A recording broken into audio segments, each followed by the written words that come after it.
यह कहानी चील और सियारिन की है, जो कि चूल्हों और सियारों के नाम से जानी जाती थी। चूल्हों और सियारों में गहरी दोस्ती थी। वे दोनों हमेशा साथ में रहा करती थी।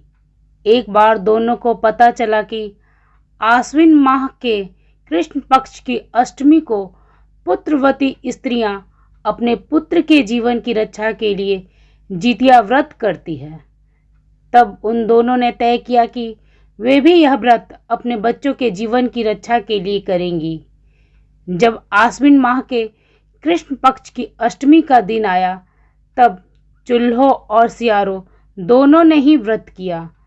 चूल्हों संयमी थी, इसलिए वे अपने कार्य में पक्की रही, लेकिन सियारों थोड़ी लालची थी। उसे भोजन दिखा कि वह व्रत भंग कर अपना भोजन कर लिया। कुछ समय बाद दोनों की ही मृत्यु हो गई।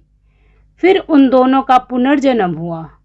संयोग से दोनों एक ही घर में कन्या के रूप में जन्म ली।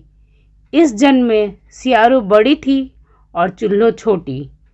दोनों बहनें जब बड़ी हुई, तब बड़ी बहन की शादी राजा के साथ हुई और छोटी बहन की शादी राजा के मंत्री से हुई। दोनों बहनें शादी के बाद खुशी खुशी जी रही थी।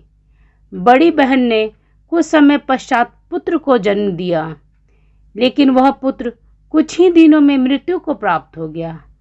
राजा और राजा की पत्नी इससे बहुत दुखी हुए। कुछ समय बाद फिर से उन्हें पुत्र की प्राप्ति हुई, परंतु इस बार भी उनका पुत्र कुछ समय पश्चात मृत्यु को प्राप्त हुआ। उधर मंत्री के घर में भी पुत्र ने जन्म लिया। वह स्वस्थ बच्चा था। मंत्री के घर में खुशी का माहौल था। इधर राजा का जब भी पुत्र जन्म लेता, कुछ समय पश्चात उसकी मृत्यु हो जाती।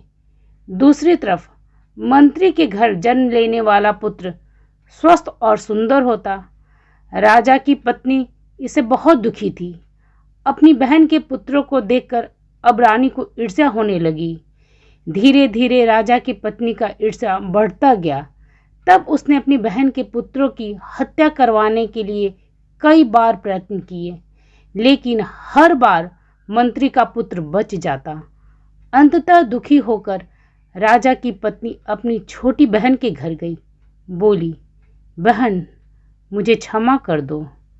मैं ईर्ष्यावश कई बार तुम्हारे पुत्रों की हत्या करवाने की कोशिश की, परंतु वे हर बार बच गए। तुम कौन से कार्य करती हो जिससे तुम्हारे पुत्रों का जीवन सुरक्षित है? तब उसकी छोटी बहन ने बताया, बहन, मैं अपने पुत्र के जीवन की रक्षा के लिए आश्विन माह के कृष्ण पक्ष की अष्टमी को जितिया व्रत करती हूँ, जिससे मेरे पुत्रों का बुरा नहीं हो पाता। तब बड़ी बहन बोली, अब से मैं भी इस व्रत को करूँगी। तब राजा की पत्नी ने अपनी छोटी बहन के द्वारा बताए गए सुझाव के अनुसार जितिया व्रत का पालन शुरू किया। परिणाम स्वरूप उसके पुत्र भी जन्म के पश्चात जीवित रहे और पुत्र शोक से उसे मुक्ति मिली। इस तरह से चूल्हों और सियारों की कथा पूर्ण हुई।